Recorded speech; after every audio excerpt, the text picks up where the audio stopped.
Hi everybody. Today we are going to talk about vector word problems. So hopefully after watching this video these will seem as simple as possible and you'll be able to do all of the different types of vector word problems you'll come across.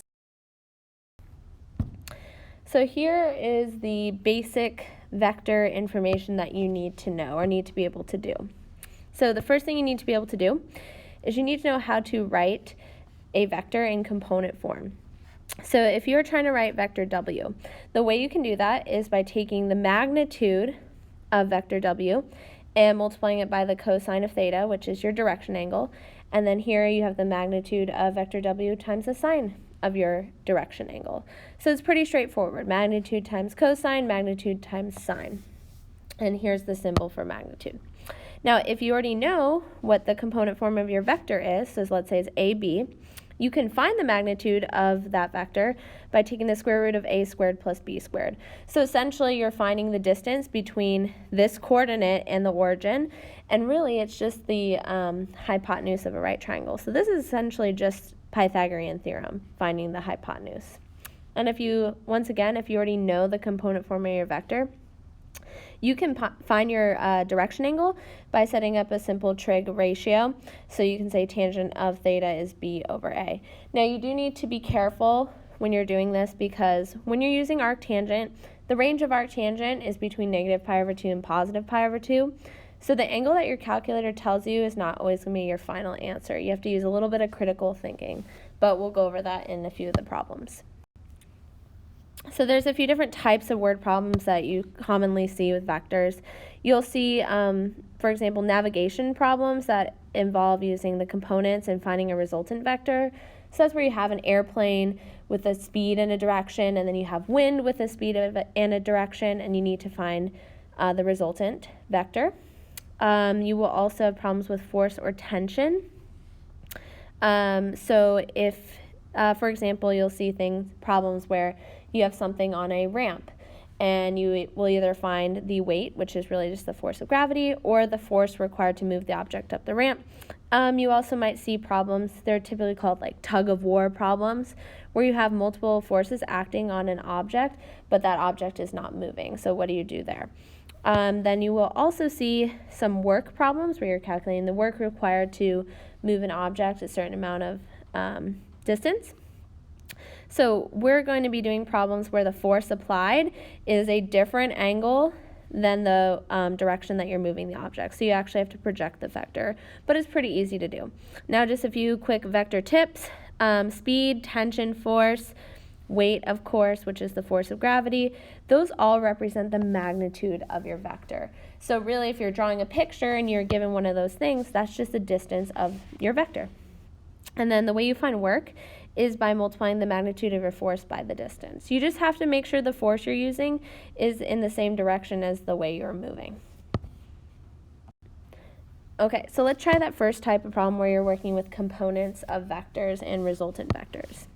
So this problem says, a boat travels due west with a speed of 30 miles per hour, and there is a current that is 7 miles per hour at an angle of north 30 degrees west. So they want us to find the actual speed and direction of the boat. So the first thing we're going to need to do is make some component vectors. We need to visualize what's happening. So we have a boat. I'm going to draw it out over here. This boat is traveling due west with a speed of 30 degrees. That's going to be the magnitude. So I'm going to call this vector B for boat. So let's make the component form of this vector. Remember, it's just magnitude times the cosine of your angle. So you can see that the cosine of the angle that we're using here would be 180 degrees. And then it's just magnitude times the sine of your angle. So now we have a vector that represents your boat. Now we need a vector that represents the current. So I'll do that in red. So it said this current has an angle of north 30 degrees west. That means if you are starting north and you move towards the west, this angle will be 30 degrees, which means the direction angle is 30 plus 90, which is 120 degrees. So I'm going to call this vector W. Now I'll call it vector C for the current. So the magnitude is 7 because that's the speed, times the cosine of your direction angle, and then the magnitude times the sine of your direction angle. So to find the actual speed in the direction, we're going to need to add up those two components, and we're going to find our resultant vector. So I'm going to call it vector r. So in your calculator, you can literally do this plus this, and we're going to put that number here, and then this plus this, and we're going to put that number here. So go ahead and try that in your calculator. Okay, so your resultant vector should be negative 33.5 and then approximately 6.06. So this is our resultant vector, and so we're going to be using this vector now to find the speed and the direction. So the speed, of course, is found by finding the magnitude. So now we just have to find the magnitude of the vector that we just created. So remember, it's square root of a squared plus b squared. And this you will plug into your calculator, and you will get approximately 34.04 and then miles per hour. And then to find the direction of the boat, we're actually just going to find the direction angle, so we won't write our final answer as a bearing. We're going to set up our ratio using tangent. So tangent of theta is b over a. Now, I just want to remind you guys that arctangent, I'm going to zoom out a little bit. Arctangent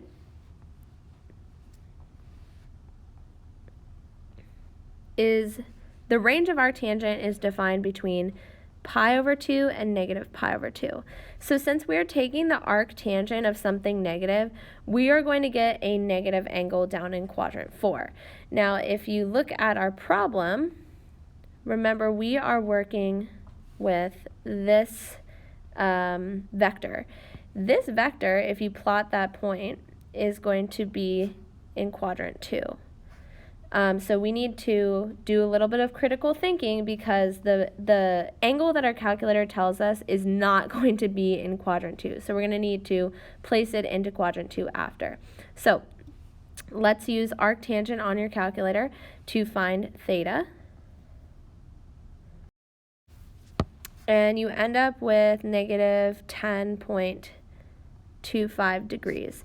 So we're actually going to use the absolute value of that, which is 10.25, positive 10.25, as our reference angle, and then we're going to place that into quadrant 2. So if 10.25 is our reference angle and we want it to be in quadrant 2, to find our actual direction angle, we're just going to do 180 degrees minus 10.25, and that will give us that angle, that green vector that you see in quadrant 2, so you should get 169.75 degrees. So that's the direction angle of the boat. So there was definitely a lot of different parts of this type of problem. You have to make the original vectors, then you have to add them up to find your resultant vector, and then it's that resultant vector that you use to find the magnitude for speed and to find the direction angle. And then it's even one step harder because the angle that is given from our calculation is not the angle that we want for a vector. So using a little critical thinking and placing it into the right quadrant. Okay, so you can go ahead and pause the video and give this problem a try, and then I will go over the answer in just a minute.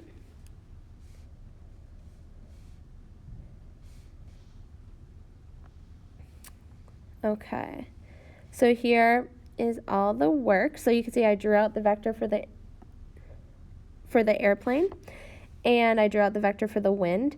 So this helped me visualize to find the actual direction angle. So here is the component vector that represents airplane. Here's the component vector that represents wind, and I have to add them up to find this resultant vector. So this should be your resultant vector. And this is what you're going to use to find the speed and the angle. And in this case, our resultant vector, you can see, would end up in quadrant 1 because A and B are both positive. So the angle that our calculator gives us is actually our final answer. So it's kind of nice. All right, so the next type of vector word problem we're going to talk about is a force word problem. These are actually super simple and very straightforward. So this says it takes a force of 25 pounds, remember that represents magnitude of a vector, to keep a box from sliding down a ramp that is inclined at 21 degrees from the horizontal. So let's first draw a picture of this scenario. So here's our ramp, 21 degrees, and there's some box on the ramp. So whenever you have something on a ramp, there's really three forces at play. One force is the force of gravity, which is just the weight, and that force is always going to be perpendicular to the horizontal. The other force touching the ramp is actually the force exerted by the box to the ramp, and that's always perpendicular to the ramp, so you have one there. And then the last force we have is the force that's parallel to your ramp, and that's the force that it takes to keep the box from sliding or to move it up the ramp. So since it says in the problem that it takes a force of 25 pounds to keep the box from sliding, we know that the magnitude of this vector is 25. We also know this is a right triangle, which is really nice. Now they want us to find the weight, which is the force of gravity, so we're finding the magnitude of this vertical vector. And then if we work our way over, we can fill in the angles of our new right triangle. So this would be 69 degrees, which means that this is also 21. And now if you look at what we have an angle, we have opposite, and we have a hypotenuse. So we can find x by using our sine ratio. So sine of 21 degrees equals 25 over x. So x is going to be 25 divided by sine of 21. So go ahead and plug this into your calculator, and you should end up with approximately an answer of 69.76 pounds. And that's the weight of the box. So that's all there is to it. Just make sure you draw your picture and you draw those two forces, the force perpendicular to the horizontal and the force perpendicular to the ramp, and then you should be able to figure it out from there. Okay, so go ahead and pause the video and give this problem a try.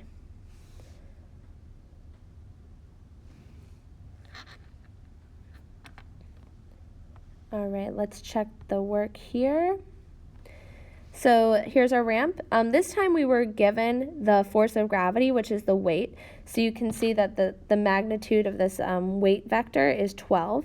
And here we were actually trying to find the force that it takes to push it. So it's going to be this vector that's parallel to your ramp. But we set up still a sine ratio. It's just now we're solving for this part of your triangle, and you should get approximately 1.88 pounds of force. All right, so another type of problem you'll see, this is that tug-of-war problem. It's where you have multiple forces acting on a stationary object. So let's see if we can sketch a picture of what's going on. A tetherball weighing 1 pound is pulled outward by a horizontal force until the rope makes a 45-degree angle with a vertical pull. So hopefully you guys have all played tetherball before. Here's the pole, and it has a rope with a ball at the end. So it says the rope is pulled out until the rope makes a 45-degree angle with the pole. So this is going to be 45 degrees. Now let's talk about this horizontal force. So we really have only two options here. We could go to the left, which wouldn't make sense because our ball is being pulled out to the right, or we could go out to the right. So this is going to be our horizontal force. And then, of course, we have the force of gravity, which is the weight. So that's going to be a vector going straight down. And that vector has a magnitude of 1 because weight represents magnitude. Okay, so now we have to create vectors for each of these lines. So let's call this vector U, let's call this vector R for rope, and vector W for weight. So here's a physics concept that's really important you understand. If you're applying multiple forces and the object is not moving, that means that the sum of your vectors is going to be 0. So that's a really important thing to understand. So that's the general equation we're going to be setting up. But we do need to set up our vectors first. So let's start with vector U. So they're asking us to determine the resulting tension on the rope, which is the magnitude of vector r, and the magnitude of our horizontal force. So we actually don't know the magnitude of either of those vectors, which is fine. But let's start here. So it's going to be magnitude of u, which we don't know, and the direction angle of u is just 0, so times the cosine of 0, and then the magnitude of u times the sine of 0. So there's our first vector, and we're going to add it with vector w. So vector w has a magnitude of 1, and its direction angle is 270. It's going straight down. So cosine of 270, sine of 270. And we also need to add vector r, which is the rope. So if you do a little bit of geometry, here's a right triangle, this is 45, so that means that this direction angle would be 135. But once again, we don't know the magnitude, so I'm just saying magnitude of r times the cosine of 135, magnitude of r times the sine of 135. Okay, and when we add all those up, since the ball is stationary, it should equal 0, 0. So here you can see that we actually have two variables that we're trying to solve for, so it's a system, which means we need to create two equations. So let's start by creating an equation by adding up the left side and then the right side. So if I add up the left side, I get magnitude of u times the cosine of 135. Cosine of 0.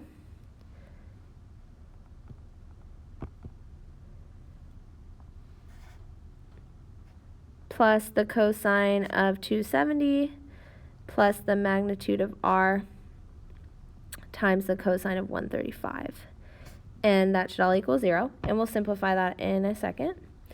And then if I create a second equation by adding up the left sides of my vectors, I would get the magnitude of u times the sine of 0 plus the sine of 270 plus the magnitude, sorry about that, plus the magnitude of r times the cosine times the sine of 135 equals 0. So now we have to solve. So if I look at this equation that we just made, we know that the sine of 0 is just 0. So since the sine of 0 is just 0, that's going to disappear. The sine of 270 is -1. So I have -1 plus magnitude of r times the sine of 135 equals 0. So the magnitude of r is just going to be 1 over the sine of 135. You can get a decimal approximation for that from your calculator. And you should get approximately 1.41. And that's going to be pounds of tension. So now that we've solved for r, we can substitute that into our other equation. We can substitute right here, and that will allow us to find the magnitude of u. So we know that the cosine of 0 is 1, so this just becomes magnitude of u. We know that the cosine of 270 is 0, so that's going to disappear. And then we're going to do our substitution right here, 1.41 times the cosine of 135 equals 0. So the magnitude of u is just going to be -1.41 cosine of 135 degrees. So you can go ahead and get a decimal approximation from your calculator. And actually, if you round that to nearest hundreds, you get 1.00 pounds. And that's pounds of force. So there you have it. Now, this problem was particularly tricky because, like I said, it's a system of equations. There were two unknowns, so we did have to create two equations. But oftentimes you only have one unknown, so you only need to create one equation, either adding up the left or the right, depending on the problem. So go ahead and give this problem a try, pause the video, and then I will go over the solution in just a minute.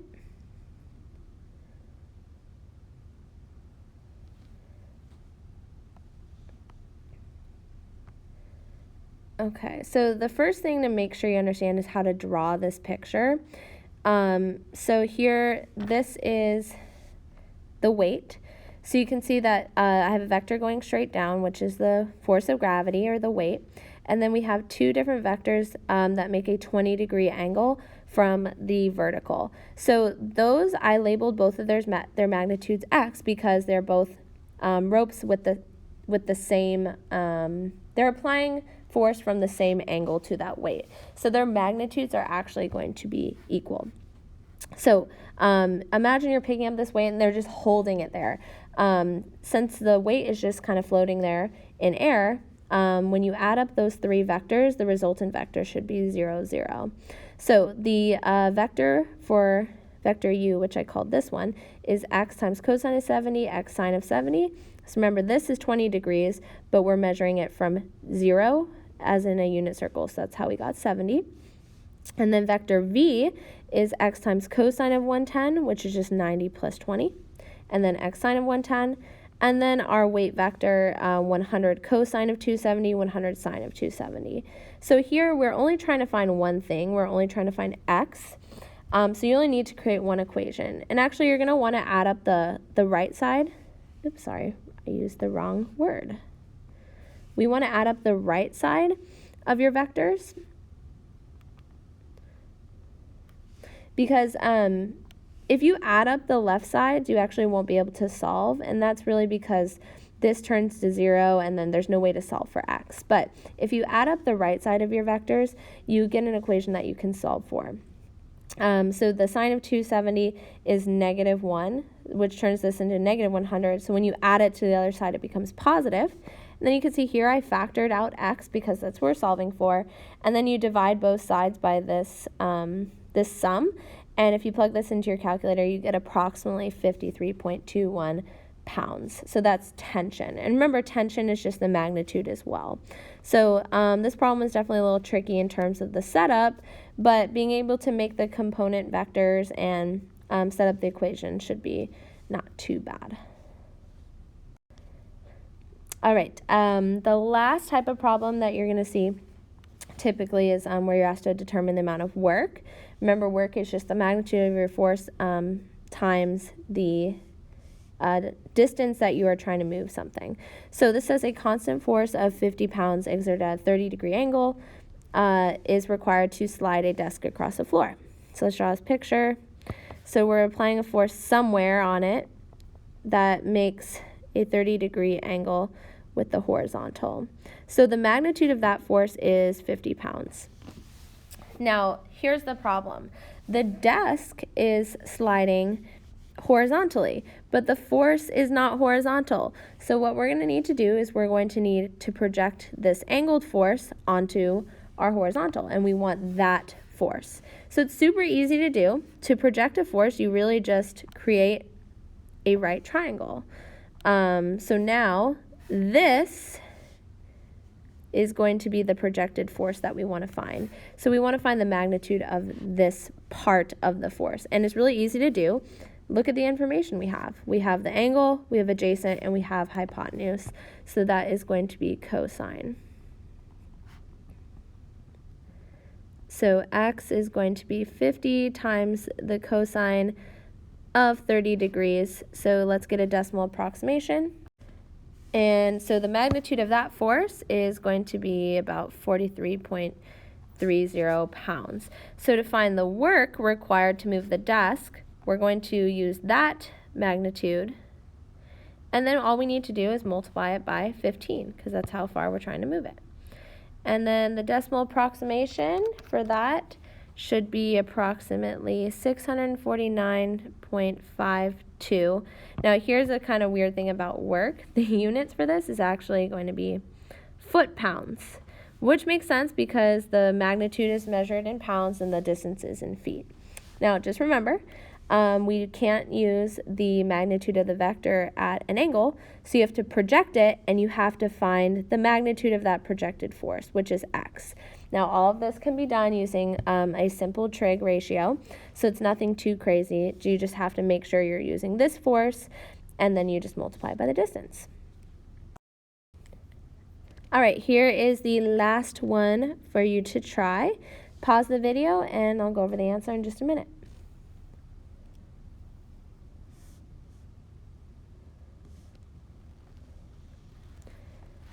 Okay, so here's the setup. Same idea, we can't use the force of 35 degrees because it's applied at an angle. So we have to find the projected force, which is right here. So the magnitude of that projected force can be found using cosine, and then you just multiply that by 200 because that's how far you're trying to move it. And you get 6,490.29 approximately foot-pounds. Okay, that is all for today. Thank you for watching.